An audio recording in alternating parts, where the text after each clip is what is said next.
चलिए guys start करते हैं। तो ये गाइस पार्ट नंबर 3 है फिजिक्स का, चैप्टर नंबर 1 रोटेशनल डायनेमिक्स का। ठीक है, और ये पार्ट नंबर 3 जिसमें हम पढ़ने वाले हैं मोमेंट ऑफ इनर्शिया के बारे में।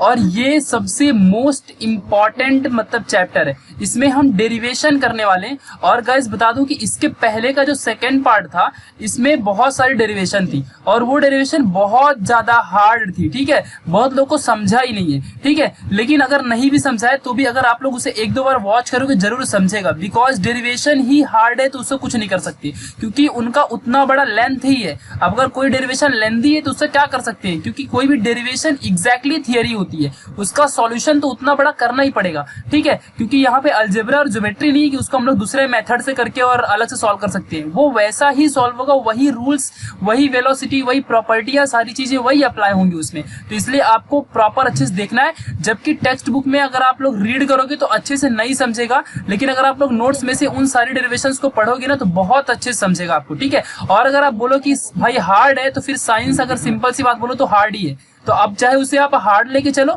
या तो फिर उससे साइंस को सिंपल लेके चलो। अगर हार्ड समझोगे तो हार्ड ही बना रहेगा, इससे अच्छा सिंपल ही लेके सिंपल ही सोच के चलोगे, बहुत ज्यादा फायदे में रहोगे। ठीक है, और उसे पढ़ते रहो, एक दो बार पढ़ोगे जरूर। मैं एटलीस्ट परफेक्ट 100% अश्योरिटी के साथ बोलता हूँ कि अगर आप लोग उसे कम से कम 3 to 4 टाइम्स रीड करोगे ना, पढ़ोगे ना अच्छे से, आपको पूरी डेरिवेशन समझ जाएगी। और अगर नहीं भी समझेगी तो भी वो आपको लर्न हो जाएगी, समझ गया, जिससे कि आपको सारे फॉर्मूलेज और कोई भी न्यूमेरिकल सॉल्व करने में प्रॉब्लम नहीं आएगी। ठीक है, मतलब देखो मेन चीज क्या है कि डेरिवेशन आनी चाहिए तो आप प्रॉब्लम सॉल्व कर पाओ, तो आप प्रॉब्लम सॉल्व कर पाओगे अगर एक दो बार उसको 2 से 3 बार डेफिनेशंस को पढ़ लोगे तो।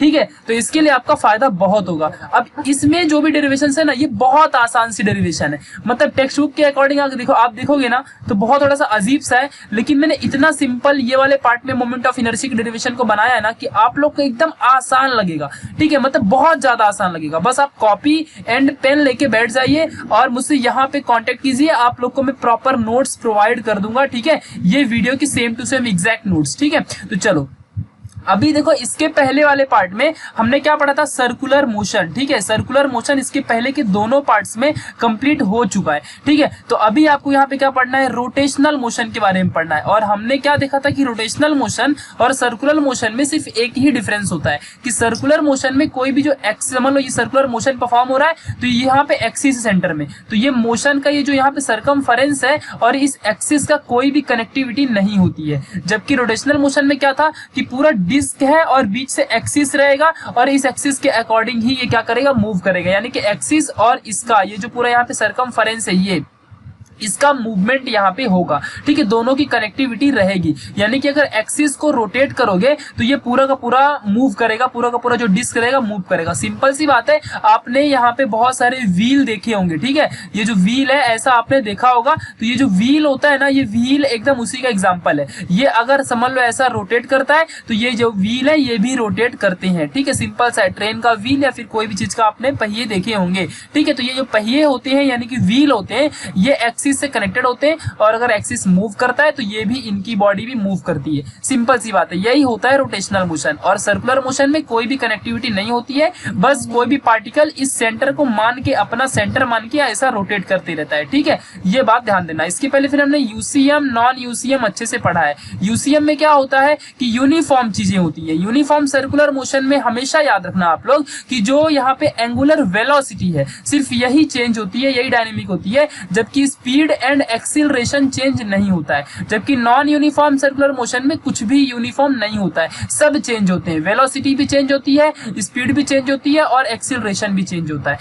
बट यूनिफॉर्म सर्कुलर मोशन में आप बोलोगे कि एक्सीलरेशन चेंज हो रहा है तो वेलोसिटी चेंज होना चाहिए, क्योंकि वेलोसिटी एक्सीलरेशन के ऊपर डिपेंड है या फिर एक्सीलरेशन वेलोसिटी के ऊपर डिपेंड है। तो इसके लिए यूनिफॉर्म सर्कुलर मोशन में रेडियल एक्सीलरेशन अप्लाई होता है, ना कि नॉर्मल एक्सीलरेशन। समझ गया? तो इस बात को आपको एकदम अच्छे से याद रखना। इसके पहले के सारे पार्ट्स में हमने इन सारी चीजों को अच्छे से पढ़ा है। अब हम पढ़ने वाले हैं रोटेशनल मोशन के एकदम बेसिक से बेस्ट इंपॉर्टेंट, बहुत ही ज्यादा इंपॉर्टेंट टॉपिक को, जिसका नाम है मोमेंट ऑफ इनर्शिया, MI। ठीक है, तो यहाँ पे इसके बारे में समझना है। तो अब इस चीज का कंसेप्ट समझ लो यार, बस और कुछ नहीं। ठीक है, ये टोटली रिलेटेड है मास से। किससे रिलेटेड है? मास से। ठीक है, तो अब यहाँ पे ध्यान देना, ये चीज आखिर है क्या। समझ लो आपके सामने एक सरफेस है, यहाँ पे बड़ा सा एक पार्टिकल रखा हुआ है, इसमें आपको फोर्स लगाना है। जैसे ही आप इस ए बॉडी में फोर्स लगाओगे, ये जो ए बॉडी है इसमें फोर्स लगाओगे तो ये मूव करेगा।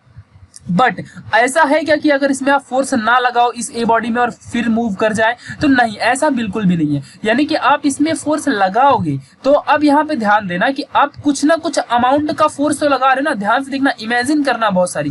समझ लो, मैं मानता हूँ कि 10 न्यूटन का आप फोर्स लगा रहे हो इस ए बॉडी में, ठीक है। तो क्या होता क्या है, हमको 10 न्यूटन का फोर्स लगाना क्यों पड़ा? भाई हमको कोई अपोज कर रहा है क्या कि इसमें फोर्स लगाऊं मैं 10 न्यूटन का, ठीक है। तो देखो होता क्या है, जब भी कोई भी हम चीजें फोर्स लगाते हैं इस किसी भी बॉडी में, किसी भी ऑब्जेक्ट में उसको मूव कराने के लिए, तो उसके अंदर के जो पार्टिकल्स होते हैं, उसके अंदर के जो millions of billions of atoms particles होते हैं, ये भी उस फोर्स के अगेंस्ट, उस जो हम फोर्स बाहर से लगा रहे हैं उस फोर्स के अगेंस्ट ये भी फोर्स लगाते हैं। यानी कि जो हम फोर्स लगा रहे हैं इसको अपोज करते हैं। क्या करते हैं? अपोज करते हैं हमारे अगेंस्ट इस पार्टिकल, या कोई भी पार्टिकल हो, कोई भी ऑब्जेक्ट हो, उसके जो मास होते हैं, उसके जो पॉइंट मासेस, जो पार्टिकल्स होते हैं, वो हमको अपोज करते हैं। और अपोज किसके अगेंस्ट करते हैं? हमारे फोर्स के अगेंस्ट, ठीक है। और हमारा फोर्स कितना होगा? जितना इस पार्टिकल का वेट होगा, यानी कि वेट जितना होगा उतना ही फोर्स होगा। समझ गया कि नहीं? ये बात आपको याद रखना है। और फिर तभी तो हम mg फॉर्मूला यूज करते हैं, समझ गया।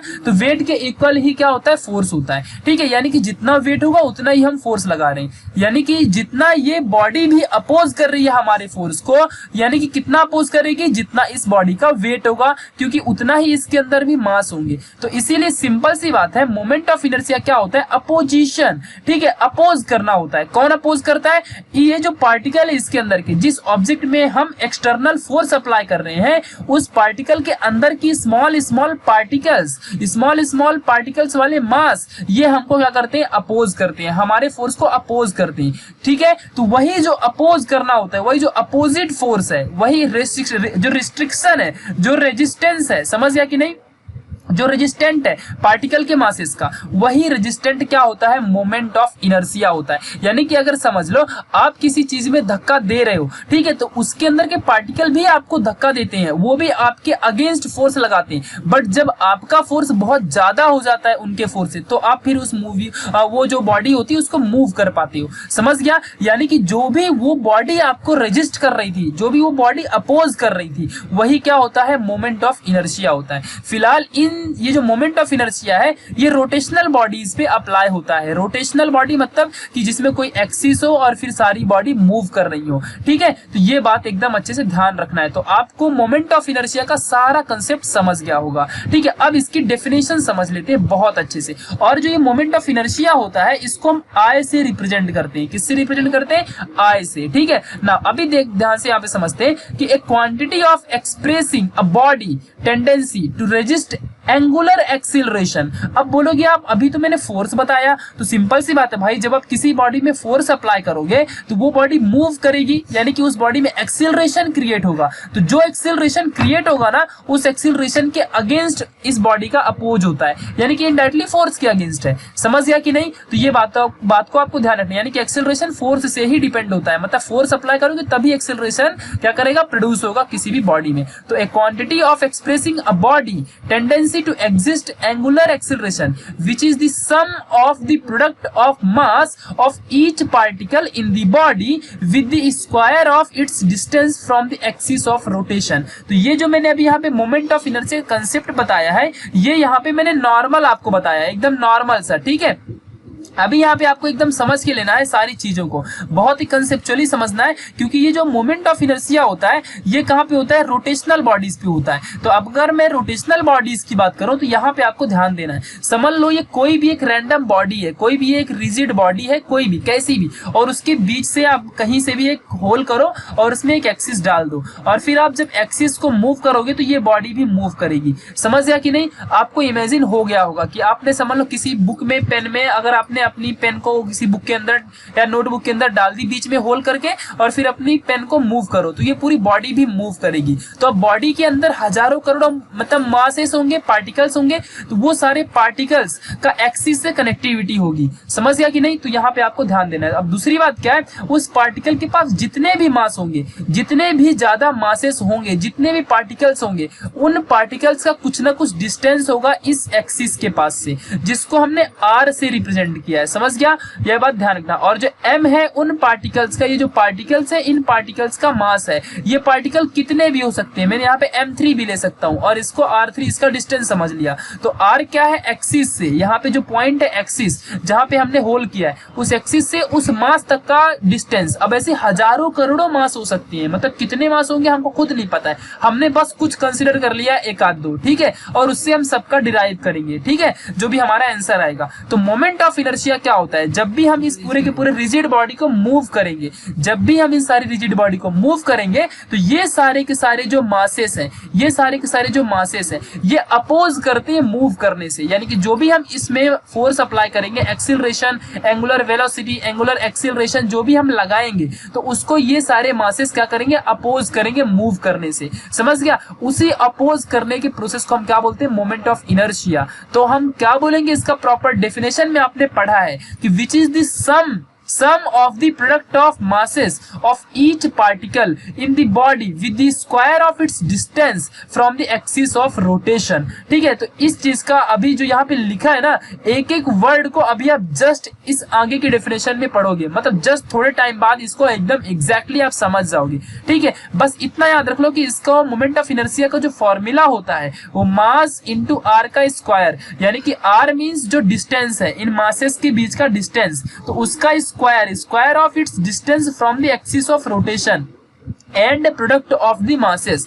But some of the masses भी उसने बोल के रखा है। प्रोडक्ट तो ठीक है m इंटू आर है, लेकिन सम की बात क्या है, तो ये सम अभी आप समझोगे थोड़े टाइम बाद। बस थोड़ी सी चीजें और यहाँ पे समझ लो मोमेंट ऑफ इनर्शिया के बारे में, ठीक है, तब आपको जब अभी आगे आपको समझाऊंगा ना तो ये आपको मोमेंट ऑफ इनर्शिया का डेफिनेशन भी प्रॉपर समझ जाएगा। तो नाउ जो ये मोमेंट ऑफ इनर्शिया होता है ये डिपेंड होता है इंडिविजुअल मासेस पे ऑफ ऑब्जेक्ट। क्यों, क्योंकि मोमेंट ऑफ इनर्शिया जो होता है वो पूरे बॉडी के मास के ऊपर डिपेंड नहीं होता है। उस बॉडी के अंदर जितने भी पार्टिकल्स होंगे ना, उन पार्टिकल्स के स्मॉल स्मॉल मासेस के ऊपर डिपेंड होता है। मतलब ये मास कितना फोर्स लगाएगा, ये मास कितना अपोज करेगा, ये वाला जो पार्टिकल है यानी कि उसका मास कितना अपोज करेगा, ये सारे छोटे छोटे पार्टिकल्स के ऊपर एक्ट करता है। समझ गया, यानी इस बॉडी के अंदर जितने भी small small atoms, ions, particles होंगे उन पार्टिकल्स के ऊपर मोमेंट ऑफ इनर्शिया अप्लाई होता है। समझ गया, ये बात आपको समझी होगी। अब नाउ हम इस डेफिनेशन को यहाँ पे प्रूफ करके दिखाते हैं। ठीक है, अब यहाँ पे ध्यान देना।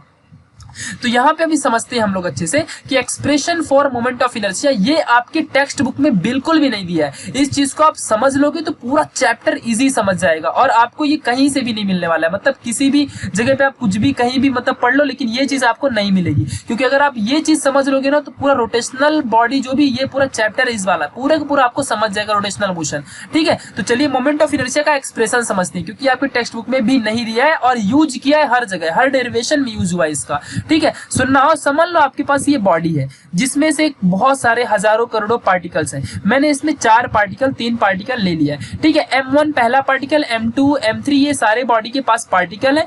एक mn पार्टिकल, n मतलब नंबर ऑफ कितने ही पार्टिकल्स हो सकते हैं, मैंने उससे डिनोट कर दिया। r1 m1 और एक्सिस के बीच का डिफरेंस है। फिर r2 m2 वाले पार्टिकल और एक्सिस के बीच का डिफरेंस है। फिर m3 जो ये मास है इसका डिफरेंस है r3 और mn का rn मैंने ले लिया। तो मैंने यहाँ पे कंसीडर किया कि m1 m2 m3 and m1 be the masses of individual particle. जितने भी इस बॉडी b समझ लो बॉडी है, इस बॉडी B में, इस रिजिड बॉडी B में जितने भी पार्टिकल्स हैं उनका मासेस m1 m2 m3 ऐसे ऐसे m4 m5 mn तक जाएगा। ठीक है, दूसरा जो r1 r2 r3 और rn है with distance from the axis of rotation, ये जो होता है इसको हम एक्सिस ऑफ रोटेशन बोलते हैं। ठीक है, तो axis of rotation to the individual masses, individual masses जितने भी हैं उनके बीच का और जो पार्टिकल्स हैं उनके बीच का जो डिफरेंस है उसको r1 r2 समझ लो। m1 के बीच का और एक्सिस ऑफ रोटेशन के बीच का r1 है, ऐसे m2 के बीच का r2 है, m3 के बीच का r3 है, ऐसे m4 आएगा तो फिर उसका r4 हो जाएगा, ऐसे rn तक जाएगा। पता नहीं कितने पार्टिकल होंगे, इसके लिए rn ले लिया।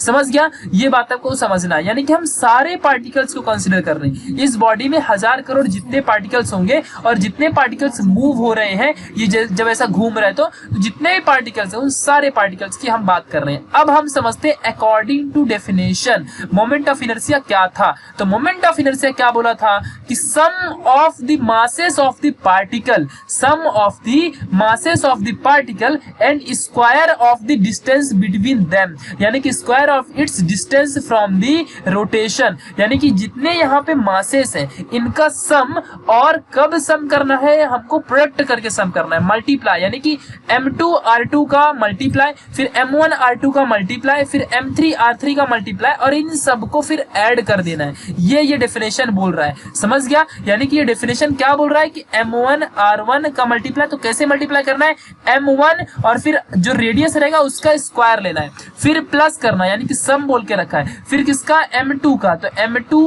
r2 का स्क्वायर, ठीक है, यानी कि r2 स्मॉल कैपिटल आपके ऊपर है, फिर m3 r3 का स्क्वायर, समझ गया। ऐसे जितने आएंगे उन सब का सम क्या होगा, मोमेंट ऑफ इनर्शिया होगा, समझ गया। ये होता है मोमेंट ऑफ इनर्शिया। तो यहाँ पे क्या लूंगा, सबसे पहले m1 r1 का whole square plus m2 r2 का whole square plus m3 r3 का whole square according to definition, क्योंकि डेफिनेशन में बोल के रखा है कि एक बॉडी के अंदर जितने भी मास होंगे उन मासेस का प्रोडक्ट, यानी कि मल्टीप्लीकेशन उनके डिस्टेंस के बीच में, जो भी एक्सिस ऑफ रोटेशन और मासेस के बीच का, पार्टिकल्स का जो लोकेशन इस बॉडी के अंदर जहां तक भी उनके बीच के डिफरेंस का प्रोडक्ट, और इन सारे जितने पार्टिकल होंगे उन सब का ऐड करना, ठीक है। यानी कि अगर समझ में बोलूं कि m1 पार्टिकल का मोमेंट ऑफ इनर्शिया क्या है, तो m1 पार्टिकल का मोमेंट ऑफ इनर्शिया होगा m1 r1 का स्क्वायर, फिर समझ गया, क्योंकि प्रोडक्ट ऑफ मास और स्क्वायर ऑफ डिस्टेंस बोला है। फिर अगर मैं बोलूं कि m2 का कितना है, तो m2 r2 का स्क्वायर हो जाएगा, फिर m3 कितना होगा, तो i3 equal to m3 r3 का स्क्वायर हो जाएगा। बट क्या बोला है, सम करना है ना इन सब का, इसके लिए i ले लिया और इक्वल टू सब को ऐड कर दिया। ऐसे कहां तक ऐड करूंगा, m4 फिर m5 m6 तक जाऊंगा, लेकिन इसीलिए मैंने यहाँ पे mn ले लिया, ठीक है, कि अपना n है जो कितने भी नंबर हो सकता है, ठीक है। तो ये मैंने ले लिया। अब फिर देखो हमने इन सब को दिखाने के लिए एक साथ हम समेशन का साइन ऐड करते हैं, कभी कभी हम इंटीग्रेशन भी यूज कर सकते हैं, समझ गया। तो समेशन i से लेके इज इक्वल टू 1 और ऊपर n और यहाँ पे mi, ये इसका मीनिंग क्या है, इसका मीनिंग यही पूरा है। कैसे, तो i इज इक्वल टू 1 से स्टार्ट करना है और यहाँ पे i की जगह में 1 रखना है। कहां तक जाना है, n तक जाना है, ठीक है। तो ये अपर लिमिट होती है, लोअर लिमिट होती है, यहां से स्टार्ट करना है और यहां तक जाना है। तो i is equal to 1, i की जगह में 1 पुट करूंगा तो पहला वाला आएगा, फिर 2 पुट करूंगा तो ये आएगा, और इस समेशन का मतलब बीच में एडिशन करते जाने का, ठीक है। इसका साइन होता है समेशन का मतलब ऐड करते जाना, फिर 2 पुट करूंगा, 3 पुट करूंगा तो ये आएगा, फिर प्लस ऐसे ऐसे n तक पुट करूंगा तो फिर लास्ट में ये आएगा। तो इसका मतलब ये होता है, यानी कि जो अपना i है, i का मीनिंग ये होता है, समझ गया। तो किसी भी बॉडी के पूरे मासेस का जितने भी उसके पास पार्टिकल है उन सभी पार्टिकल्स के total moment of inertia, total, तो ये टोटल मोमेंट ऑफ इनर्शिया क्या होती है, ये होता है mi का स्क्वायर और summation of i equal to 1 to n, ठीक है। और फॉर सिंगल पार्टिकल्स की अगर बात करूं तो i इक्वल टू mr का स्क्वायर, सिंपल सा लगाओ और आपको फॉर्मूला मिल जाएगा। mr का स्क्वायर क्या होता है, ये होता है मोमेंट ऑफ इनर्शिया, ठीक है। इस चीज को आपको समझना है। नाउ अब हम यहाँ पे आपकी टेक्स्ट बुक से स्टार्ट करेंगे, क्योंकि अभी देखना ध्यान से, आपने जो भी पढ़ा है ना सारा कंसेप्ट आपका क्लियर कर देगा, सब कुछ आपको समझा देगा, समझ गया। तो चलो ध्यान देते हैं। यहाँ पे 2 चीज मैंने यहाँ पे बना के, कोई भी आप इसमें से एक रेफर कर सकते हो, ठीक है, क्योंकि दोनों डायग्राम सेम है, ठीक है। क्योंकि मैं जब ये इस डेरिवेशन को आपके लिए सॉल्व कर रहा था तो मैंने यहाँ पे ऐसे बना दिया था डायग्राम, क्योंकि ठीक है डायग्राम बहुत इंपॉर्टेंट है, समझनी पड़ेगी, एग्जाम में भी आपको बनाना है, ठीक है। चलो तो अभी हम यहाँ पे समझ लेते हैं expression for kinetic energy. Kinetic energy का फॉर्मूला नॉर्मल क्या होता है, 1/2 mv का स्क्वायर, आपने अब तक नॉर्मली यही पढ़ के रखा है। अब ये रोटेशनल मोशन के लिए क्या हो जाएगा, अब आपको समझना है, क्योंकि ये लीनियर मोशन के लिए था 1/2 mv स्क्वायर, ठीक है। तो अब यहाँ पे ध्यान देना अच्छे से, वही सेम चीज, सेम कंसेप्ट, ठीक है। तो अब देखो यहाँ पे m1 पार्टिकल है, m2 पार्टिकल है, इन सबको जे भी पार्टिकल्स है इन सबके पास खुद की काइनेटिक एनर्जी होगी, क्योंकि काइनेटिक एनर्जी वो मैकेनिकल एनर्जी होती है, काइनेटिक एनर्जी वो मैकेनिकल एनर्जी होती है जो कि मूव करती है बॉडी, जो बॉडी मूव करती है, जो पार्टिकल मूव करते हैं उनमें प्रोड्यूस होती है ये काइनेटिक एनर्जी, समझ गया। जो भी बॉडी मूव कर रही है उनमें काइनेटिक एनर्जी प्रोड्यूस होती है, ठीक है। तो इसके लिए हम लोग अभी क्या करेंगे, इसके लिए यहाँ पे हम लोग इस रोटेशनल काइनेटिक एनर्जी यहाँ पे सॉल्व करेंगे, यानी कि अभी तक नॉर्मल काइनेटिक एनर्जी था, बट अभी रोटेशनल मोशन के लिए हम उसे रोटेशनल काइनेटिक एनर्जी बोलेंगे, और उसका फॉर्मूला क्या होता है, i ओमेगा का स्क्वायर, क्या होता है आई ओमेगा स्क्वायर, ठीक है। तो अब इसे हमें सॉल्व करके देना है, ठीक है, क्योंकि आई क्या होता है मास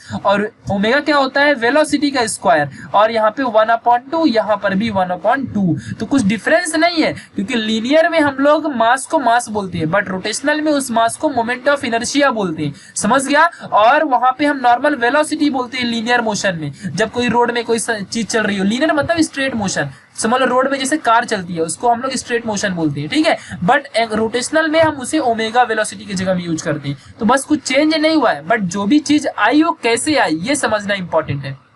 तो अभी हम समझ लेते फटाक से। तो ये अपने पास डिफिनेशन जो भी डायग्राम है इसमें वही same, consider m1 m2 m3 be the individual masses of rigid body, rigid body के ये सारे मासेस हैं, mn तक जाएगा, ऐसे r1 r2 r3 ये सब उनके बीच के एक्सिस ऑफ रोटेशन, और जो मास ऑफ पार्टिकल उनके बीच का डिफरेंस है r1 r2 r3, ठीक है। यहाँ पे r1 r2 rn जितने टाइम तक जाएगा उतने। फिर फॉर इंडिविजुअल मास, एक सिंगल पार्टिकल के लिए जो भी इनका मतलब अपने पास काइनेटिक एनर्जी होगी वो 1/2 mv का स्क्वायर होगी, ये चीज आपको समझ के लेनी है, 1/2 mv का स्क्वायर, ठीक है। और for all the point masses of the rotating body, all सारे पार्टिकल्स, अब जितने यहाँ पे पार्टिकल इन सब के लिए, एक के लिए क्या है 1/2 mv स्क्वायर है, तो सबके लिए क्या होगा, अभी अपने को प्रूफ क्या करना है, आई ओमेगा स्क्वायर प्रूफ करना है, ध्यान देना अच्छे से, ठीक है। ये बात को ध्यान रखना है आपको, 1/2 आई ओमेगा स्क्वायर अपने को प्रूफ करना है, बट कैसे अभी समझते जाओ। तो एक सिंगल पार्टिकल का काइनेटिक एनर्जी 1/2 mv स्क्वायर होगा, सिंपल सा नॉर्मल लीनियर वाला, ठीक है। लेकिन अभी सारे पार्टिकल इसके अंदर जितने होंगे उनके लिए कितना होगा, तो उनके लिए ऑल पार्टिकल्स के लिए रोटेशनल काइनेटिक एनर्जी हम समझेंगे, क्योंकि सारे पार्टिकल्स की जब बात होगी तो ये पूरी बॉडी फिर मूव करती हुई हमें दिखेगी, बट एक सिंगल से पार्टिकल के लिए वो लीनियर मोशन ही कर रहा है, समझ गया। जैसे कि अगर आप 10 किलोमीटर दूर से देखो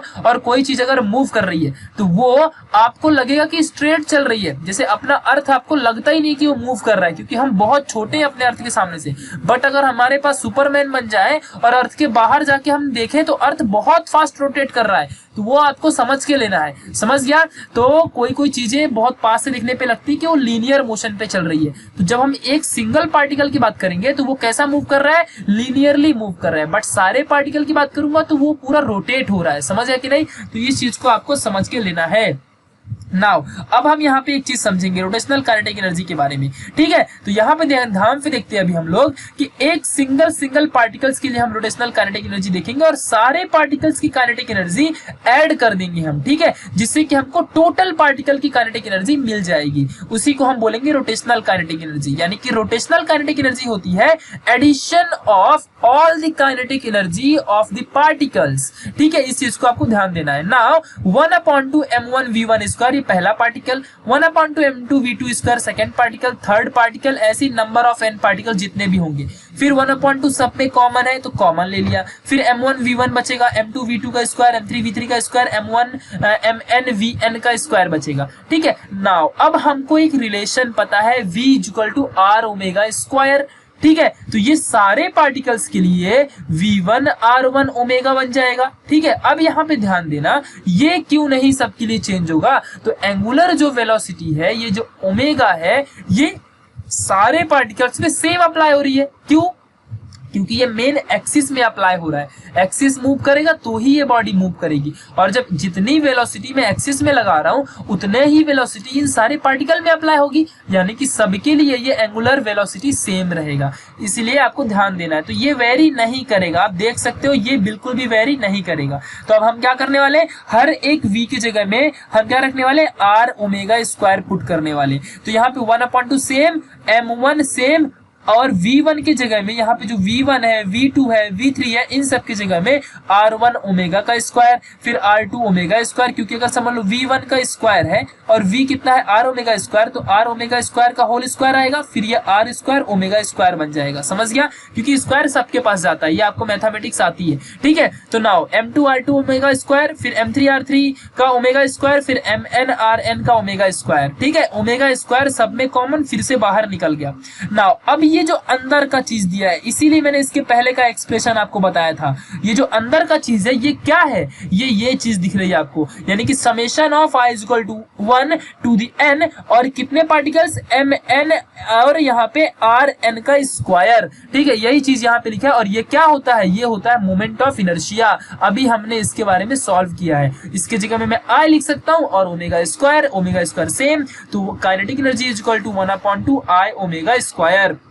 समझ गया, प्रूफ हो गया। कहां से आया ये 1/2 mv स्क्वायर। तो एक सीखने को क्या मिला कि जो 1/2 mv स्क्वायर लीनियर मोशन में होता है वो क्या बन जाता है 1/2 I omega square rotational motion में। यानी कि जो m है ये है एनालॉगस टू I और जो v है ये है एनालॉगस टू ओमेगा स्क्वायर के। ठीक है, इस चीज को आपको समझना है और ये डेरिवेशन बहुत इंपॉर्टेंट थी। जब आप कहीं भी पढ़ोगे ना तो ये चीज आपको नहीं समझेगा। जो यहाँ से ये I बन गया ना, यहाँ से ये आया, यहाँ से ये आया, तो अभी अभी मैंने आपको बताया है और ये आपको कोई नहीं बताएगा, क्योंकि ये बहुत इंपॉर्टेंट चीज है और बहुत बेसिक कंसेप्ट था। हर एक डेरिवेशन में आपको ये यूज होगा। ठीक है, तो मोमेंट ऑफ इनर्शिया क्या होता है समझ चुके थे आप लोग। अभी यहाँ पे आपने काइनेटिक एनर्जी के लिए भी एक्सप्रेशन देख लिया मोमेंट ऑफ इनर्शिया के साथ। तो फॉर्मूला क्या होता है रोटेशनल बॉडी के लिए काइनेटिक एनर्जी का 1/2 I ओमेगा का स्क्वायर। ठीक है, बस हमको ये याद रखना है कि सारे पार्टिकल्स का ऐड किया, फिर v की वैल्यू इनमें पुट कर दी, फिर यहाँ से ओमेगा स्क्वायर सबसे कॉमन निकाल देना है क्योंकि वो सबके लिए कॉमन कांस्टेंट है।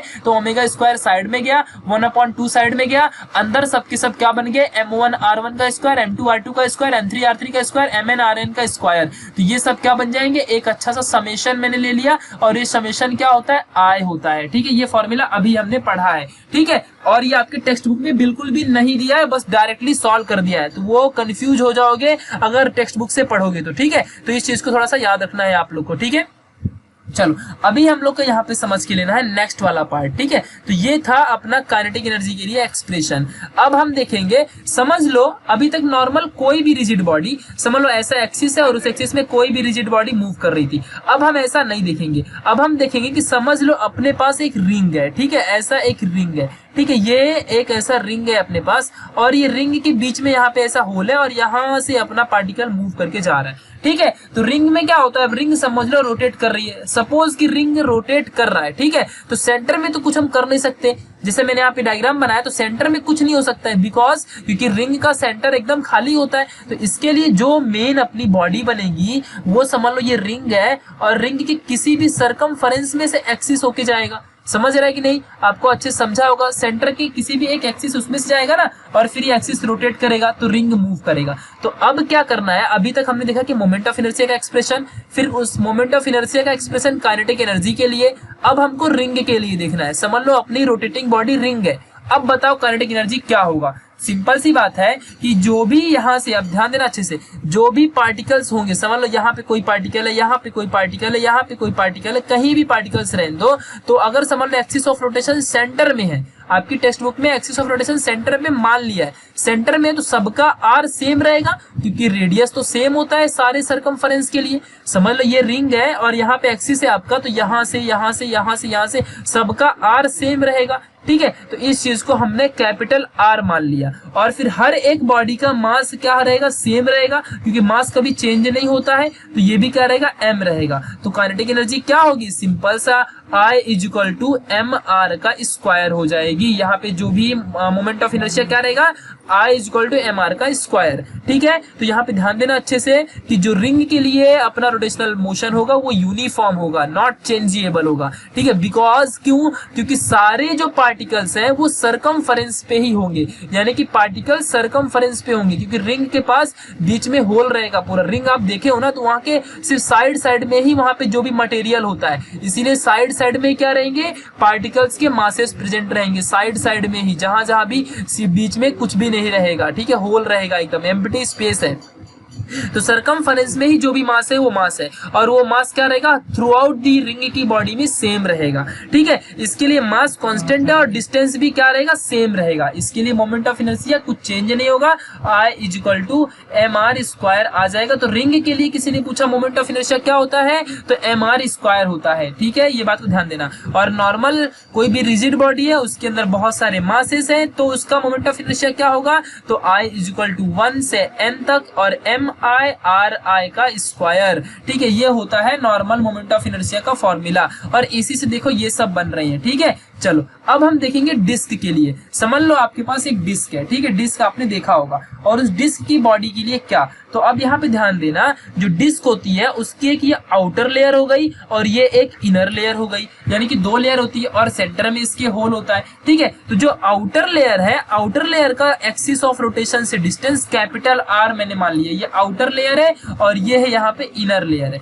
ठीक है, ये दो दो लेयर होंगी, आपने डिस्क कैसेट देखा रहेगा ना, उसकी बात कर रहा हूँ। तो आउटर लेयर है जो बाहर वाली, उसका यहाँ से मैंने कैपिटल आर डिस्टेंस, स्मॉल वाले का आर डिस्टेंस। ठीक है, और फिर उसकी कुछ थिकनेस भी होगी, तो उस थिकनेस का जो भी रेडियस है उसे मैंने डी आर मान लिया, और जो भी इस थिकनेस वाले पार्टिकल में, कुछ तो उसका मतलब मोटाई होगी ना उसकी, कुछ तो थिकनेस होगी, तो उस थिकनेस में जो भी अंदर चीजें हैं उसके पार्टिकल में, ठीक है, तो उन पार्टिकल का जो बीच का उस थिकनेस का डिस्टेंस जो भी वो डी आर है, और जो उसके अंदर पार्टिकल है उनको मैंने डी एम मान लिया, उनके पार्टिकल्स का मास डी एम मान लिया। ठीक है, चलो अब तो फिर हम प्रूफ करते हैं कि भाई डिस्क के लिए क्या होगा मोमेंट ऑफ इनर्शिया। ठीक है, तो डिस्क के लिए मोमेंट ऑफ इनर्शिया होता है 1/2 mr का स्क्वायर होता है, बट ये कैसे आता है ये अभी हमको समझना है क्योंकि अभी पता नहीं है। तो now disc has negligible thickness, समझ लो कि नेग्लिजिबल थिकनेस है, बट इसका मतलब ये नहीं कि थिकनेस ही नहीं है, तो वो जो स्मॉल थिकनेस है उसको मैंने डी आर मान लिया, और उस थिकनेस में जो मास होंगे विदाउट पार्टिकल्स के तो नहीं बनेगा, तो उन पार्टिकल्स का जो मास होगा उसे मैंने डीएम मान लिया। समझ गया, उस थिकनेस का, वो जो डिस्क की मोटाई होगी, जो भी हल्की सी उसकी थिकनेस होगी उसको। ठीक है, ये बात को आपको ध्यान रखना है। तो ना उसकी सरफेस डेंसिटी कितनी होगी, यानी कि अगर थिकनेस है तो उसकी डेंसिटी कितनी है, तो डेंसिटी का फॉर्मूला मास अपॉन एरिया। मास मैंने मान लिया पूरे डिस्क का m है, और एरिया तो डिस्क सर्कल के फॉर्म में होती है, और सर्कल का एरिया कितना होता है आपको पता है, पाई आर स्क्वायर। बट यहाँ पे आर स्मॉल नहीं लूंगा क्योंकि पूरे डिस्क की बात चल रही है, तो पूरा डिस्क सेंटर से लेके और आउटर वाले पार्ट तक की बात चलेगी, तो यहाँ पे आई आर की यहाँ पे जो आर है स्मॉल वाला, इसकी जगह में कैपिटल आर हम लोग यूज करेंगे, और एम क्या है, मास है, आर है रेडियस ऑफ द पार्टिकल्स। ठीक है, या फिर रेडियस ऑफ द जो अपना डिस्क है। समझ गया, चलो ना ये था पूरा आउटर सरफेस के लिए, यानी कि जो यहाँ पे अभी ये डेरिवेशन मिला ये आउटर सरफेस से था। क्यों आउटर सरफेस है, क्योंकि हमने रेडियस कैपिटल आर यूज किया है, तो स्मॉल आर के लिए भी निकाल लेते हैं। ठीक है, चलो तो यहाँ पे डीएम क्या है, ये मास है, जिससे यहाँ पे कैपिटल एम था मास बाहर वाले एरिया के लिए, वैसे अंदर वाले एरिया के लिए डीएम मास है, और स्मॉल आर क्या है, रेडियस है, और सरकमफेरेंस क्या रहेगा, 2 पाई स्मॉल आर रहेगा सरकमफेरेंस इनर साइड के लिए, ये इनर साइड के लिए। ठीक है, इतना आपको समझना है। नाउ अब आगे चलते हैं, इसके डेरिवेशन को समझ लेते हैं, बहुत आसान सा है। ठीक है, तो एरिया ऑफ रिंग मतलब अभी जो भी इस रिंग, ये जो ये रिंग है, यानी कि जो इनर साइड में जो भी ये यहाँ पे एरिया है, इसका एरिया कितना रहेगा, तो डी आर जितना इसका डिस्टेंस है, और जो इसका सरकमफेरेंस होगा, तो सरकमफेरेंस इनटू डिस्टेंस को मैं अगर मल्टीप्लाई कर दूंगा, यानी कि डी आर जो अपना रेडियस है डी आर, और जो 2 पाई आर है, ये क्या होता है, सरकमफेरेंस होता है किसी भी सर्कल का, तो इनर सर्कल का सरकमफेरेंस 2 पाई आर रहेगा, आउटर का कैपिटल 2 पाई आर रहेगा। ठीक है, तो स्मॉल वाले के लिए हम बात कर रहे हैं, तो 2 pi R into D are, ये होगा एरिया, जैसे इसके पहले वाले में थी पाई आर का square, capital R square area, तो यहाँ पे क्या हो गई एरिया, 2 पाई आर का डी आर। ठीक है, चलो अब आपको यहाँ पे समझना है कि सरफेस डेंसिटी क्या होगी, तो sigma is equal to DM upon 2 pi R, D R यहाँ पे लिखा है डीएम अपॉन, क्योंकि मास क्या है डीएम है, और upon 2 pi R into D R है। ठीक है, आप क्लैरिटी करके देखोगे आपको समझेगा, अब मैं इसकी नोट्स भी आपको दे दूंगा। ठीक है, तो DM upon 2 pi R into D R हो जाएगा, ये है अपना स्मॉल डिनोमिनेटर में एरिया, और ये है ऊपर डीएम मास। ठीक है, चलो आगे अब हम इसको सॉल्व कर लेते हैं, तो डीएम की वैल्यू यहाँ से निकाल लूंगा, तो डीएम इज इक्वल टू, ये सारे पार्टिकल यहाँ पे चले जाएंगे, जो भी यहाँ पे सारी चीजें हैं यहाँ पे चली जाएंगी, तो 2 pi are sigma D R हो जाएगा। समझ गया, तो यहाँ पे मिल गया अपने को डीएम की वैल्यू। अब दूसरी चीज है, स्मॉल के लिए हम लोग यहाँ पे मोमेंट ऑफ इनर्शिया निकाल लेते हैं। ठीक है, तो I is equal to mass का आर स्क्वायर, ये होता है मोमेंट ऑफ इनर्शिया। ठीक है, तो स्मॉलेस्ट वाले के लिए कितना रहेगा, स्मॉलेस्ट के लिए स्मॉल आर का स्क्वायर, और जो मास होगा वो क्या होगा डीएम, यानी कि डीएम आर का स्क्वायर, ये हो जाएगा आई आर वाले के लिए मोमेंट ऑफ इनर्शिया। तो वही चीज यहाँ पे लिखा हुआ है कि डीएम आर स्क्वायर, यहाँ पे स्मॉल वाले के लिए, इस वाले पार्ट के लिए हमने मोमेंट ऑफ इनर्शिया निकाली है, जो कि कितनी मिली है, I R is equal to DM mass हो गया उसका, और आर का स्क्वायर ये हो गया उसके बीच का रेडियस। समझ गया, क्योंकि रेडियस का स्क्वायर करते हैं। सो नाउ अब जितने भी ये छोटे छोटे पार्टिकल्स इनर साइड में हैं, इनको अगर मैं ऐड कर दूं तो अपने को पूरे का मिल जाएगा ना, पूरे का, ये पूरे का मिल जाएगा अगर मैं सारे इसके इनर पार्टिकल्स को ऐड कर दूं तो ऐड करने के लिए आपने मैथमेटिक्स में इंटीग्रेशन नाम का चीज सुना होगा, ठीक है। तो ये इंटीग्रेट कर देंगे हम, यहाँ पे इनका इंटीग्रेशन निकाल देंगे। अगर हम इनका इंटीग्रेशन निकालते हैं, सारे स्मॉल वाले मोमेंट ऑफ इनर्शिया का इंटीग्रेशन निकाल दूं अगर मैं, तो मुझे कैपिटल वाला मिल जाएगा। यानी कि स्मॉल कैपिटल वाला integration is equal to small वाले का इंटीग्रेशन निकाल देता हूं, ठीक है। यानी कि स्मॉल वाले का इंटीग्रेशन क्या होगा, बड़े वाले का मोमेंट ऑफ इनर्शिया। यानी कि अभी तक हमने एक पार्टिकल की बात की है, ऐसे ही अगर सारे पार्टिकल का मोमेंट ऑफ इनर्शिया मिल जाएगा तो पूरे डिस्क का मोमेंट ऑफ इनर्शिया होगा। तो इसके लिए हमने यहाँ पे इंटीग्रेट किया है। ये समेशन साइन जो होता है ये, या फिर ये इंटीग्रेशन का साइन जो होता है, ये दोनों का मीनिंग सेम होता है। हम लोग ये वाला साइन तुमने 11th की इंटीग्रेशन चैप्टर में या फिर 12th के मैथमेटिक्स 2 में इंटीग्रेशन चैप्टर में आप सीखोगे। इसके बारे में बहुत बड़ा चैप्टर होता है और बहुत मतलब बेसिकली मैथमेटिक्स में हार्ड भी होता है, तो इसको बहुत बच्चे हार्ड समझते हैं क्योंकि फॉर्मूला बहुत ज्यादा होते हैं इनमें, ठीक है। सो नाउ अभी के लिए हम समझते हैं, अगर आपने 11th में इंटीग्रेशन सीखा होगा मैथ्स में तो अच्छी बात है। तो अभी यहाँ पे सीख लेते हैं। तो मेन आई अपना हो जाएगा इंटीग्रेशन ऑफ आई आर से 0 से लेके आर तक। 0 से लेके आर तक क्यों? क्योंकि स्टार्टिंग में रेडियस 0 रहेगा और एट द एंड जो मैक्सिमम रेडियस है यहाँ तक का वो कितना रहेगा, कैपिटल आर है, और स्मॉलेस्ट रेडियस क्या रहेगा, यहाँ पे सेंटर पे 0 रहेगा। तो 0 से लेके आर तक, ठीक है। तो यहाँ पे बात किया 0 से लेके आर तक और integration of small I R, क्योंकि स्मॉल आई आर ये एक सिंगल पार्टिकल का क्या है, मोमेंट ऑफ इनर्शिया। तो सिंगल पार्टिकल के अब जितने भी ऐसे पार्टिकल होंगे, यानी कि इस 0 से लेके इस आर तक के बीच में जितने भी यहाँ पे रेडियस वाले जितने भी पार्टिकल्स होंगे, उन सारे पार्टिकल्स का मोमेंट ऑफ इनर्शिया हमको क्या करना है, ऐड करते जाना है। ये होता है इंटीग्रेशन का मीनिंग। अगर ऐड करते जाएंगे तो हमको इन सब का मोमेंट ऑफ इनर्शिया एक साथ ये कैपिटल आई के फॉर्म में मिल जाएगा। समझ गया अच्छे से? सुनना हो, स्मॉल आई आर की वैल्यू कितनी मिली, डीएम का आर स्क्वायर। तो यहाँ पे डीएम आर स्क्वायर हो जाएगा। फिर यहाँ पे डीएम की वैल्यू कितनी है, तो डीएम की वैल्यू यहाँ पे है 2 pi are sigma D R. तो यहाँ पे लिख दिया 2 pi are sigma D R और ये आर स्क्वायर साइड में गया, ठीक है। फिर नाउ आगे क्या होगा, ये जो स्मॉल आर है और ये स्मॉल यहाँ पे आर स्क्वायर है, दोनों मल्टीप्लाई होके आर का क्यूब बन जाएंगे और ये बचेगा यहाँ पे 2 पाई सिग्मा डी आर। यहाँ से आप देख सकते हो, ठीक है। फिर उसके बाद क्या होगा, उसके बाद यहाँ पे ध्यान देना 2 पाई ये कांस्टेंट होता है तो ये चला जाएगा कॉमन। 2 पाई सिग्मा ये है कांस्टेंट, ठीक है। तो 2 पाई सिग्मा बाहर निकाल सकते हो इंटीग्रेशन के, और 0 से r तक की वैल्यू r का इस क्यूब और dr बच जाएगा। फिर dr क्या होता है, ये फंक्शन होता है, जैसे कि डेरिवेटिव में dy बाय dx होता है, तो ये dx फंक्शन होता है, जस्ट शो करता है। ये इसका कोई यूज है ही नहीं, ये सिर्फ इतना बताता है कि अपना डेरिवेटिव किसके साथ होगा, ठीक है। वैसे ही यहाँ पे ये dr बता रहा है कि r के साथ इंटीग्रेशन करना है,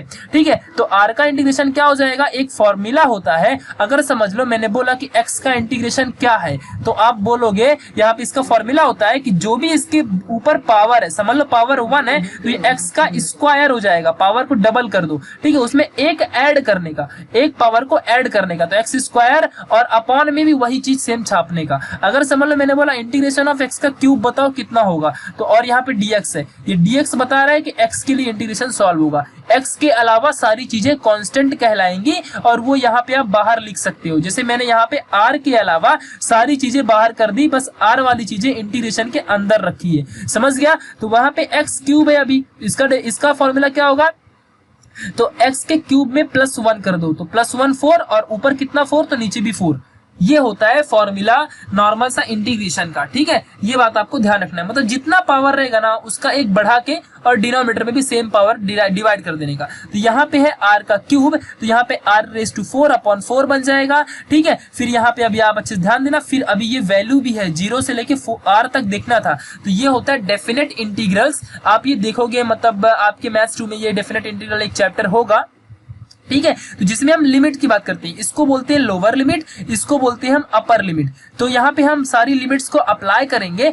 2 पाई सिग्मा और इस r के जगह में ये कैपिटल R आ जाएगा और ये बन जाएगा r⁴/r और 0 का कोई वैल्यू ही नहीं है, ठीक है। तो यहाँ पे 2 पाई सिग्मा और r के जगह में स्मॉल वाले कैपिटल R आ जाएगा ⁴/4, ठीक है। फिर ये 2 पाई सिग्मा की वैल्यू कैपिटल वाले में अभी हमने क्या पढ़ी थी कि m/पाई कैपिटल R का स्क्वायर, तो यहाँ पे उस सिग्मा की वैल्यू को भी हम पुट कर देंगे। तो ये जो सिग्मा की वैल्यू है, उस सिग्मा की वैल्यू को भी यहाँ पे जो सिग्मा की वैल्यू है, इस सिग्मा की वैल्यू क्या है, m पाई r का स्क्वायर और r स्क्वायर अपॉन 4 सेम। ये 2 से ये 4 कैंसिल, तो 2 आ जाएगा।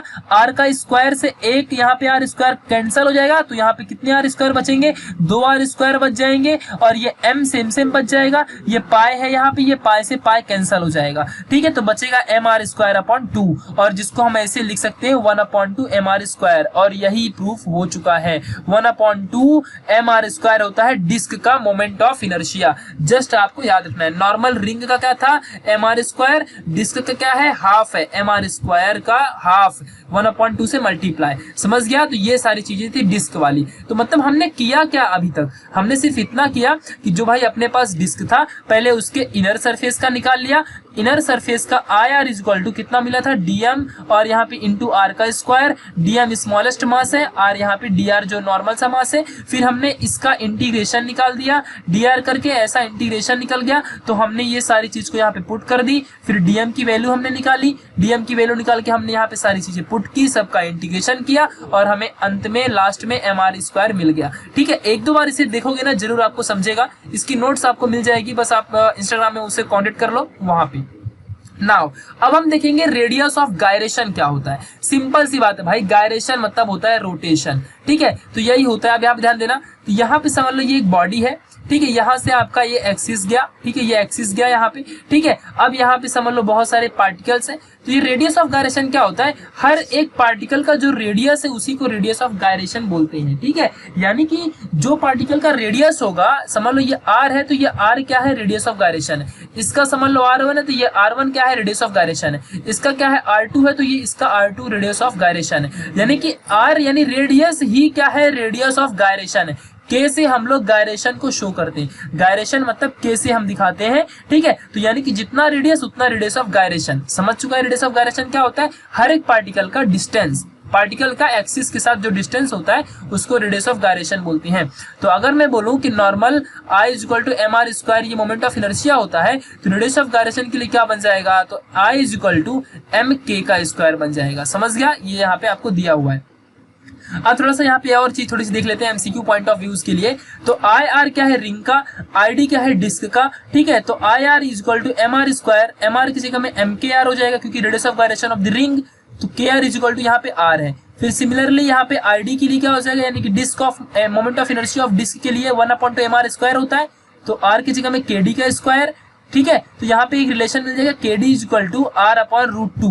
ठीक है, क्योंकि यहाँ पे स्क्वायर है, स्क्वायर रूट लूंगा तो 1/2 का 1/√2 बन जाएगा, क्योंकि 1 का कोई रूट नहीं होता है। तो 1/√2 का r/√2 यानी kd is equal to r/√2 यहाँ पे अपने को सॉल्व होके मिलेगा। ठीक है, तो ये रिलेशन है। यहाँ से सीखने को क्या मिला कि जो रिंग के पास रेडियस ऑफ गायरेशन होता है और जो डिस्क के पास रेडियस ऑफ गायरेशन होता है, उसमें से डिस्क का रेडियस ऑफ गायरेशन बहुत कम होता है। ठीक है, क्योंकि मोमेंट ऑफ इनर्शिया भी तो डिस्क का कम होता है भाई, हाफ होता है। मोमेंट ऑफ इनर्शिया रिंग का mr स्क्वायर है और वही डिस्क का क्या है, mr स्क्वायर का हाफ है। ठीक है, तो ये थोड़ा सा डिफरेंस है, आधा होगा। ठीक है, इसीलिए डिस्क का रेडियस ऑफ गायरेशन भी क्या रहेगा, हाफ रहेगा।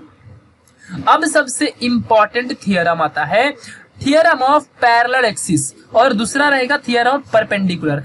थियरम ऑफ परपेंडिकुलर बहुत आसान है, बट थियरम ऑफ पैरेलल जो है ये भी बहुत आसान है। बस आपको पाइथागोरस थियरम आना चाहिए। पाइथागोरस थियरम अगर आपको आता है मैथमेटिक्स का, तो आपको यहाँ पे सब आ जाएगा। ठीक है, तो अब parallel axis, axis parallel, parallel तभी होगा जब कोई दो एक्सिस रहेंगी।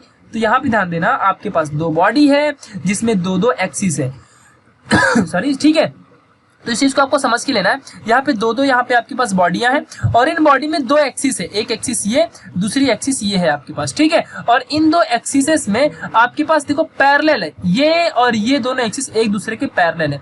ठीक है, तो यहाँ पे वही पढ़ लेते हैं, जो MOP ये जो एक्सिस है ये passing through the point O, इस पॉइंट से जा रही है। फिर ठीक है, ACP जो ACP यहाँ पे जो B है, तो ये जो पैरेलल एक्सिस है ये passing through the point C। फिर जो H है ये दोनों एक्सिस के बीच का डिफरेंस है, इस एक्सिस और इस एक्सिस के बीच का डिफरेंस है। फिर IC क्या है, ये मोमेंट ऑफ इनर्शिया है एक्सिस ACB का। फिर IO क्या है, moment of inertia of MOP इस एक्सिस का। फिर D एंड N क्या है, कोई भी दो पार्टिकल, अब कोई भी कहीं भी पार्टिकल हो सकते हैं ना, ये कोई भी दो पार्टिकल होते हैं एम डी एन यहाँ पे, ठीक है, इस चीज को आपको याद रखना है, ठीक है। तो ये डी एन यहाँ पे 2 पार्टिकल्स हो जाएंगे, ठीक है। तो ये कोई भी इंडिविजुअल पार्टिकल से पॉइंट मास का, ठीक है। दूसरी बात अभी आपको समझना है जो आईसी है यहाँ पे, अब यहाँ से आपका मेन चीज इंपॉर्टेंट स्टार्ट होगा, ठीक है। चलो तो अभी हम यहाँ पे देखते हैं कि जो डीसी है यहाँ पे इंटीग्रेट करना है अभी सारी चीजों का, इस चीज को आप बस समझ लो, ये इंटीग्रेट करना समझ लो, बस हो गया। तो ये डी पॉइंट है और ये सी पॉइंट है। पहले हम इस एक्सिस की बात कर रहे हैं, आईसी वाले एक्सिस की बात कर रहे हैं, ठीक है। तो ये जो डीसी होगा, ये डीसी, तो ये जो डीसी पॉइंट है यहाँ पे ध्यान देना, ये डीएम स्मॉल मास और डीसी डिस्टेंस, ठीक है। तो C से लेके D तक का डिस्टेंस DC है और D के इस पार्टिकल का जो मास होगा उसको मैंने DM समझ लिया। DM मतलब स्मॉलेस्ट पार्टिकल होता है, जहां भी ऐसा M ना यूज हो और M के जगह में DM यूज हो, वो स्मॉलेस्ट पार्टिकल के लिए डिनोट होता है, ठीक है। तो स्मॉलेस्ट पार्टिकल है, तो इंटीग्रेशन ऑफ DC का स्क्वायर, DC डिस्टेंस है भाई, तो डिस्टेंस का स्क्वायर ही होता है ना, MR का स्क्वायर, R क्या होता है डिस्टेंस, तो यहाँ पे DC डिस्टेंस है तो DC का स्क्वायर और DM ये हो गया for axis ACB। Similarly axis MOP के लिए भी, तो DO क्या हो जाएगा डिस्टेंस, D से पार्टिकल के लिए O तक का डिस्टेंस क्या हो जाएगा DO, ठीक है। तो DO का स्क्वायर इंटू DM ये हो गया फॉर एक्सिस MOP के लिए, ठीक है। सो नाउ अब हम लोग को यहाँ पे अच्छे से देखना है, ये सेकंड वाले की बात करनी है, अपने को प्रूफ ये करके देना है, ठीक है, ये प्रूफ करना है, यही होता है theorem of parallel axis. IO is equal to IC plus MH, H क्या होता है दोनों के बीच का डिफरेंस, M क्या होता है मासेस, IC क्या होता है ये C वाले एक्सिस का मोमेंट ऑफ इनर्शिया, IO क्या होता है सेकंड वाले का मोमेंट ऑफ इनर्शिया, ठीक है। चलो तो अभी यहाँ पे अच्छे से देख लेते हैं फटाक से। तो IO क्या है, ये IO जो यहाँ पे देख के रखा है ये इज इक्वल टू DO का स्क्वायर इंटू DM हो जाएगा, एक्सिस ऑफ MOP, ठीक है। ये DO ये डिस्टेंस हो गया यहाँ से यहाँ तक का, तो इसका स्क्वायर और इंटू D की जगह में जो ये पार्टिकल इसका मास क्या है DM है, तो ठीक है, इसका पार्टिकल तो यहाँ पे DM का मास यानी कि MR स्क्वायर ही है, और इसका इंटीग्रेशन करेंगे तो सारे पार्टिकल ऐसे 1000 जितने यहाँ पे पार्टिकल होंगे इन सारे पार्टिकल का मासेस का मोमेंट ऑफ इनर्शिया मिल जाएगा, ठीक है। चलो तो अभी DO जो स्क्वायर है यहाँ पे DO, ये हम इन ट्रायंगल DON आपको अच्छे से एकदम समझ के लेना है, ठीक है। जो DON ये जो पूरा बड़ा सा यहाँ पे ट्रायंगल है, इस ट्रायंगल पे हमने लगाया पाइथागोरस थ्योरम। पाइथागोरस थ्योरम लगाएंगे तो अपने क्या मिलेगा, हाइपोटेन्यूज DO है और ON क्या है अपना एक साइड और DN दूसरा साइड और बाकी यहाँ पे एंगल है, ठीक है, क्योंकि N भी एक नॉर्मल सा पार्टिकल ही है, आपको ऐसे समझ के चलना है, ठीक है। तो नाउ जो DO है ये इसका स्क्वायर इज इक्वल टू, यहाँ पे आप देख लो मैंने यूज किया है, आपकी टेक्स्ट बुक में बिल्कुल भी ऐसा नहीं दिया है, ठीक है। तो DO का square is equal to DN का स्क्वायर प्लस NO का स्क्वायर,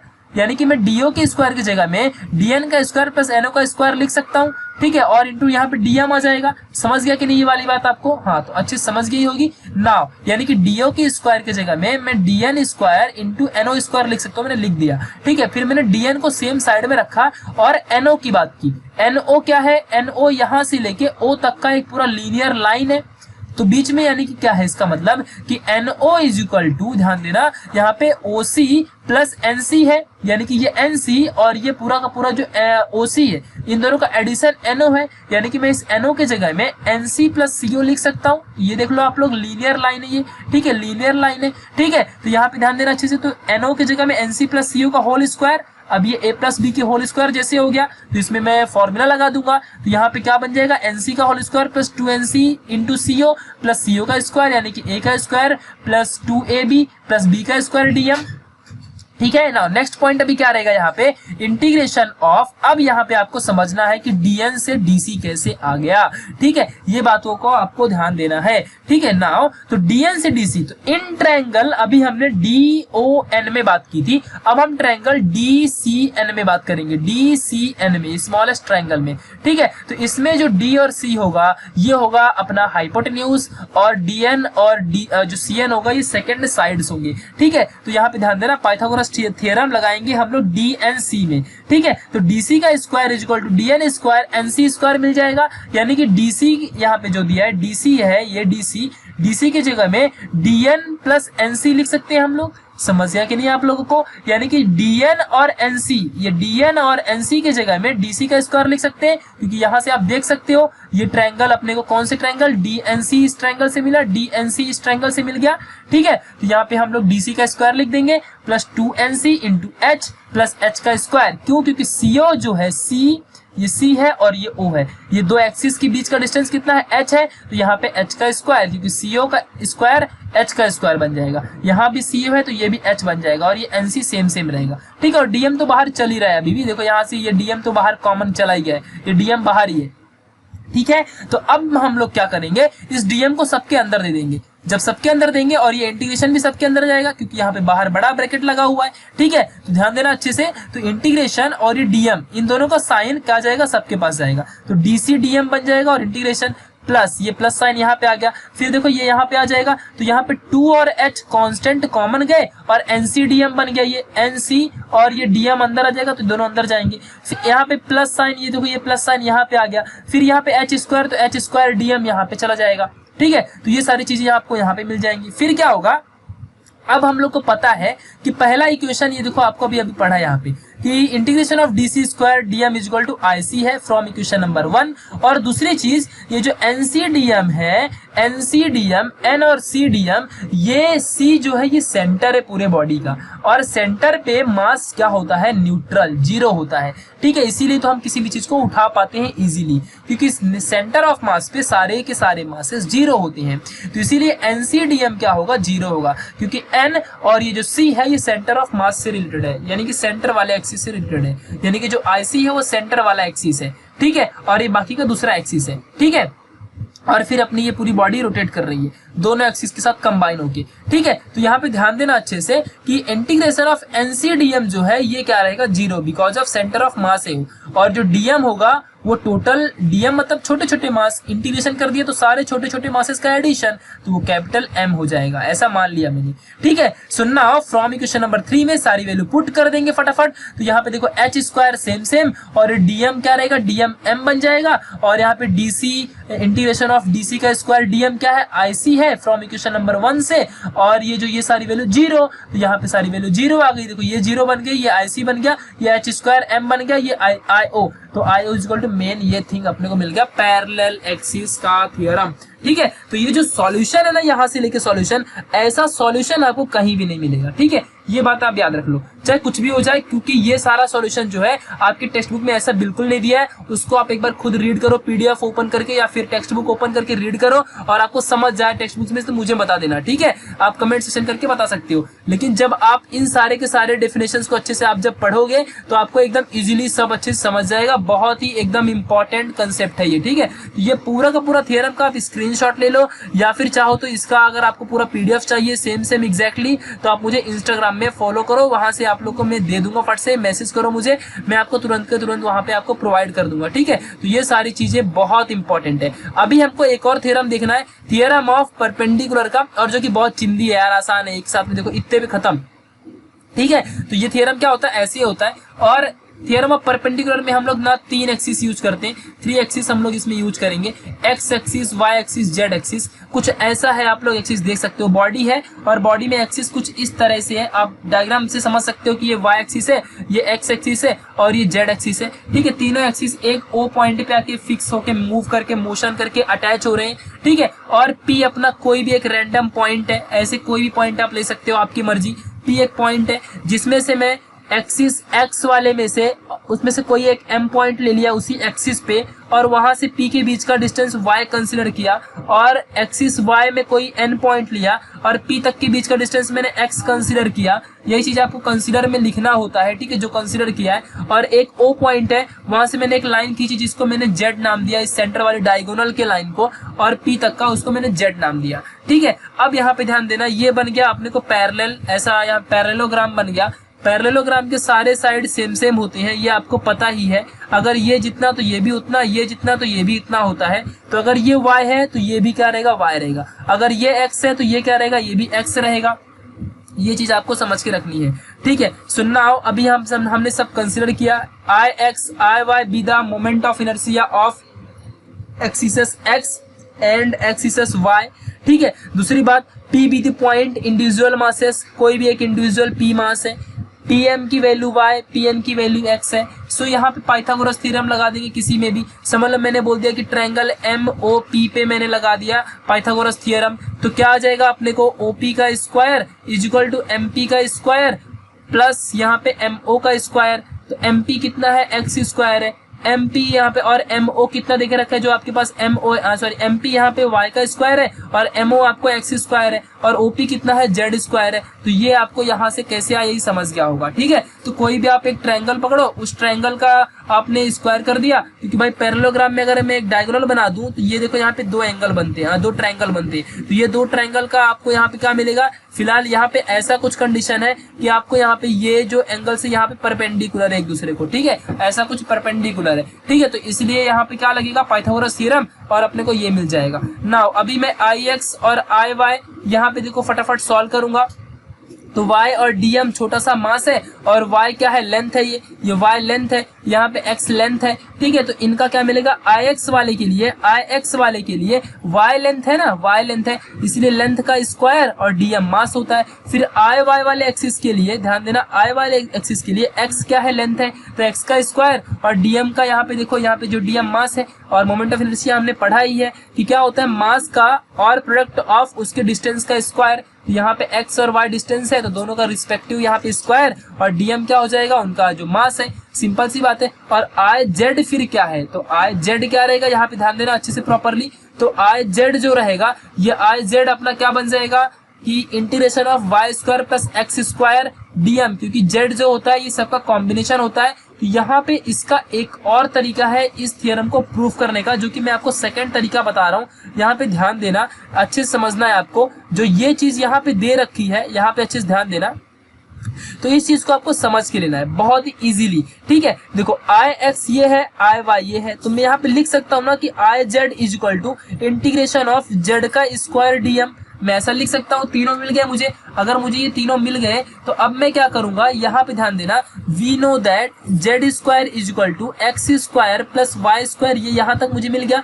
मैं यहाँ पे इसको इंटीग्रेट कर दूंगा, integrate Z with respect to dm, ठीक है, मैंने इंटीग्रेट कर दिया। तो जब मैं इंटीग्रेट करूंगा तो ये जेड स्क्वायर dm बन जाएगा, ठीक है, इज इक्वल टू ये भी integration of X square dm बन जाएगा, फिर ये भी integration of Y square dm बन जाएगा, ठीक है। अब इसकी वैल्यू यहाँ से क्या है, ये आई जेड है, ठीक है, इसकी वैल्यू क्या है, आई, यहाँ पे देखो जो x वाला है इसकी वैल्यू आई वाई, ये बन जाएगा आई एक्स, ठीक है। तो यहाँ पे टोटल क्या आ गया अपने को, main I Z is equal to I X plus I Y, ये होता है अपना मेन परपेंडिकुलर थ्योरम, समझ गया। तो ये बस आपको यहाँ तक जाना है और इसका आपको कर देना है integration with respect to dm, जिसे हम विद रिस्पेक्ट टू डेरिवेटिव करते हैं dx, आपने डिफरेंशिएशन पढ़ा होगा तो विद रिस्पेक्ट टू dx करते हैं, वैसे integrate with respect to dm, ठीक है, कर दो और फटाफट ये आपको ये इंटीग्रेशन दे देगा आई जेड, क्योंकि अभी पता है ना इसका मतलब क्या होता है, आई जेड होता है, इसका मतलब क्या होता है, आई वाई होता है, इसका मतलब क्या होता है, आई एक्स होता है, ठीक है। तो ये सारी चीजें आप यहाँ से ऐसे भी कर सकते हो। तो मुझे हिसाब से ये वाला सबसे बेस्ट तरीका है, ये तरीका मत करो, ठीक है, क्योंकि आपकी ये टेक्स्ट बुक में देके रखा है इसके लिए, ठीक है, ये नहीं समझ रहा है और ये परफेक्ट कर लो और एग्जैक्टली फुल मार्क्स मिलेगा, कोई भी इसमें कट नहीं होने वाला है, ठीक है। बोर्ड एग्जाम में बहुत सारे टीचर तो ऐसे ही प्रीफर करेंगे अगर उनको आया तो, ठीक है, बाकी उनके ऊपर डिपेंड है, ठीक है, ये बात ध्यान देना, आप इस चीज को फॉलो जरूर करो। आप एक बार अपने यूनिट टेस्ट में सॉल्व करके ऐसा दिखाओ, ये एग्जाम में दोनों हमेशा आते हैं, पैरेलल वाले भी और परपेंडिकुलर दोनों, ये दो पी जो है ये हमेशा पैरेलल या परपेंडिकुलर एक थ्योरम फिक्स होता है, 100% गारंटी के साथ एक थ्योरम जरूर एग्जाम में आता ही आता है। तो इस चीज को आपको याद रखना है। So thank you for watching this video guys. Derivations I hope कि आपको पूरे के पूरे समझ में आए होंगे प्रॉपरली, ठीक है, कोई भी आपको डाउट नहीं होगा, डाउट होगा भी तो आप लोग मुझे इंस्टा पे मिलो, वहां से आपको सारे के सारे डाउट्स क्लियर हो जाएंगे। जो भी पूछना है आप फ्रीली पूछ सकते हो, ठीक है, मतलब आपको ऐसी अपॉर्चुनिटी कभी नहीं मिलेगी, ठीक है। आप जरूर वहां पे मुझसे पूछिए, वहां पे मैं आपको नोट्स भी ये सेम प्रोवाइड कर दूंगा, तो आप रीड भी करोगे और एक बार वीडियो देख लोगे और रीड कर लोगे तो आपको पूरा का पूरा समझ जाएगा एग्जैक्टली, ठीक है। कहीं भी कुछ भी जाने की जरूरत नहीं है, बस आप लोग बस यहाँ पे इस वीडियोस को शेयर करते रहो और आप लोग का मतलब पूरा का पूरा सिलेबस कंप्लीट होते रहेगा। So thank you for watching this video guys, मिलते हैं नेक्स्ट वाली वीडियो में, तब तक के लिए बाय।